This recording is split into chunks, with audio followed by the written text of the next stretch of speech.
Good morning. This is Valerie Parson. It's Monday, February the 10th, and I am coming to you with the first of what I hope will be regular vlogs that I'm going to try to highlight one or two children's picture books, CPBs, each week.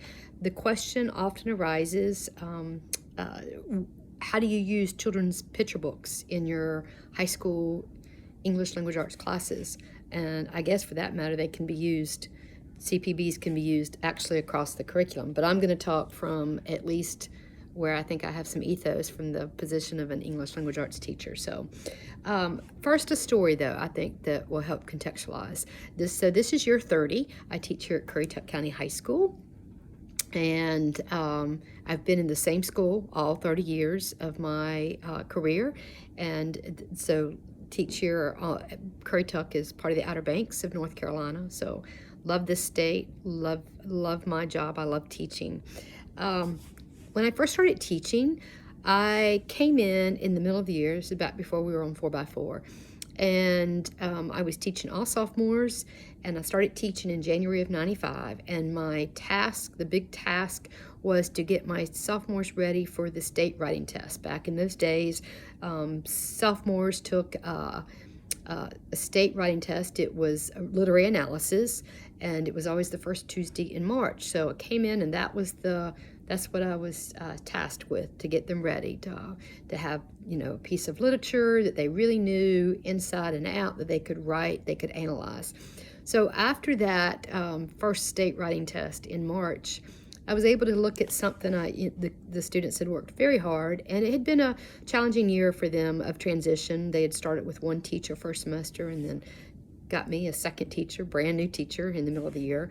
And so I really wanted to do something that would lighten, I guess, the mood and give them some opportunity to continue some of the things that we had worked on with writing, but in a much more creative format. So I had them I developed a unit around Dr. Seuss's books, and we used his several books as mentor text.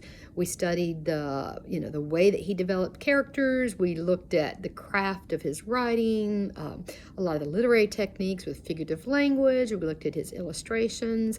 And so I had my students write Seuss-like. So they developed their own characters and developed stories. And we actually took that nearby to one of our elementary schools. I can't remember what grade. It seems like it was second or third grade that we went over there. But they read their stories. Some of them actually, I remember, came like in with props, like as one of the characters in their original Seuss-like story. So they had a blast. And I never forget, I had a student that was actually a senior, but she was in sophomore English working to get her credit. She had not successfully passed English 2 yet. So she was in my English 2 class that year, but she was also taking her senior English class with another teacher. And so this student was, I guess it would be fair to say, she was a little bit of a pot stirrer. So I never forget, she came to class and attempted to call me out, I guess, in front of everybody, and said, "Mr. So-and-so," who was one of my colleagues at the time, "wants to know what," quote, and this is the way that she phrased it the way that the colleague had phrased it, "what the hell are you doing with Dr. Seuss in a high school classroom?" And I don't know exactly what this student had told that teacher. It was kind of the day and age where I was the new kid on the block, and this particular colleague, who has long been retired, did not deem to even greet me or have conversation with me. I think it was kind of the old idea of, if you're here long enough, then you might get a greeting from me. So actually, that person retired, never had a conversation with that colleague. What a missed opportunity. But anyway, so word kind of got out, and what's that teacher doing? What's that Valerie person doing? So I did it the next year, and then a couple years later, I had a principal come to me and had heard about, I was going to do a Seuss unit, and wanted to know, well, what are the standards? And so making sure, as he should have done. And so I was able to show, yes, it's very much, and always I've rooted my teaching and my curriculum in the standards, the state standards. So anyway, but I think that initial experience, formative as it was, maybe discouraged me some from continuing that practice. And so I eventually kind of put it aside and didn't do it for many years.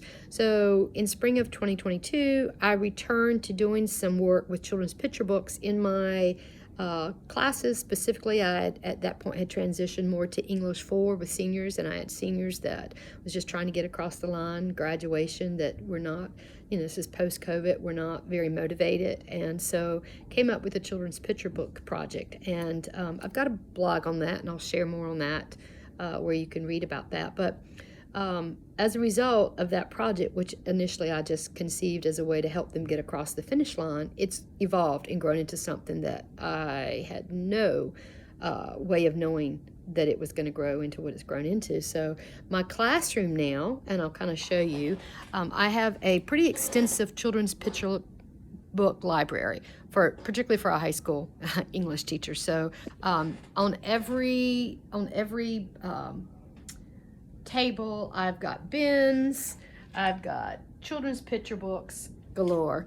And so a fair question that comes up from many is like, how, beyond this project of where your children or your students write customized, and that's what they do in the children's picture book now, customized children's picture book for a first grader, how do you tie them in throughout? Because what I realized very fast was that my seniors needed a lot more exposure to children's picture book, and not just to serve necessarily as mentor text, although that was a primary motivation, but just to, even though they were writing a very customized children's picture book after they meet the first grader, spend the day, and they empathy map and identify what is it that student needs, I also want them to see just the huge expanse of possibility, potential, with all the different kinds of CPBs. So I'm really thrilled, by the way, that Mac Barnett has just been announced last week as the Library of Congress's National Ambassador for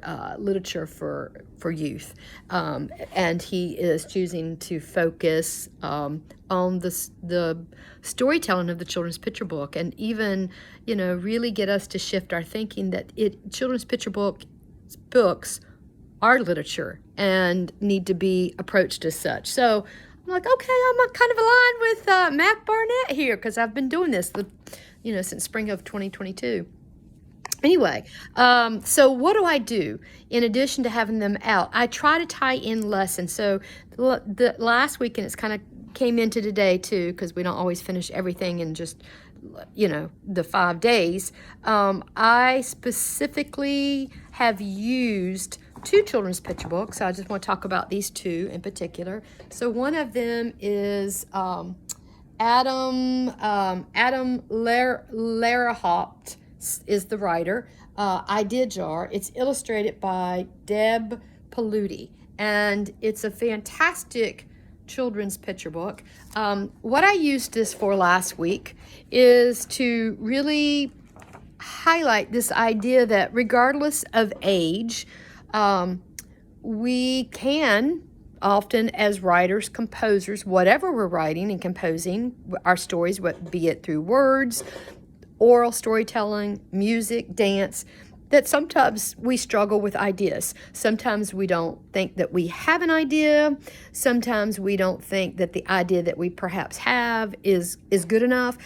And, or, what do you do with an idea? How do you take those ideas if you want to combine them, for example? And how does that evolve into a story of some type? So that's really what this children's picture book is about. And I'll show you just very briefly. Maybe I'm trying to get better here. I love this first spread. So we've got the jar that the teacher keeps of his or her ideas, or of the kids' ideas, all these ideas, because ideas come from all different places, in a jar. And what essentially happens in this book is that these ideas get personified and are just really heating up and ready to get out of that jar in whatever order they got, that happened. So one of the funny elements is one of the ideas is a Viking, and so this Viking is like daggone determined to get out and insists that this story needs to be about meat. Put a Viking in it. Vikings are cool. So it's this whole children's picture book. It was a great read. I read it to the students, and in the context of generative writing, and did use that to kind of have them start doing some brainstorming in their notebooks where they're putting down ideas that they would like an opportunity to write about. Not just a children's picture book, but even ideas, things that they need to write about, that they would like to write about. So I had everything. I had a student, for example, that shared, I would love to write a screenplay. I've always had a passion for the theater, and I really want an opportunity to write that. I had others that said, well, I'd like to kind of have an opportunity to write more for me as a free write about an issue that I'm struggling with, for example. I put down some of my own ideas as well, things that I'd like opportunities to write about. And so that's how I use this children's picture book, is to just kind of get them started with, their idea jars, if you will, in their notebooks, that we're putting ideas in there and identifying these ideas. And so we'll follow up on that as well. So that was the first one. The second one that I've been using that actually started last week and is tied into today is The Giving Tree, Shel Silverstein's, the classic that I think it's now 2025 is 51 years since he published this. So it was his 50th anniversary in 2024. And we had read, in our Common Lit, we had read the Jeff Gurley. The Jeff Gurley short story, Quiet Town, which is eco-fiction, a fictitious short story that's really kind of geared at getting the readers to think about, climate change and the consequences, when waters are rising. And so we did a lot with that last week with that. And so last November, I was in Boston and at the NCTE, and went to a session about climate literature, or eco-lit. And one of the first things in that session was about viewing stuff through the lens of that short stories that are written with that, purpose, as this Jeff Gurley piece was. But one of the things that they had us do early on is they had us go back and read an excerpt from The Giving Tree, which was really cool because this was written, or it was published rather, 51 years ago. So I don't know how intentionally Shel Silverstein was thinking necessarily about eco-lit at the time. And traditionally, this is viewed through the lens of, the parent and the child, and the parent who's sacrificing, or the parents who are sacrificing everything. I told them a story. One of my colleagues borrowed my book about 6 years ago to read it at a high school graduation. And I thought that was an interesting choice. I suspect that the messaging, that the purpose was to prompt the graduates to turn around and to thank their parents, who have often sacrificed, a lot, if not everything, for that child, that graduate, to be successful.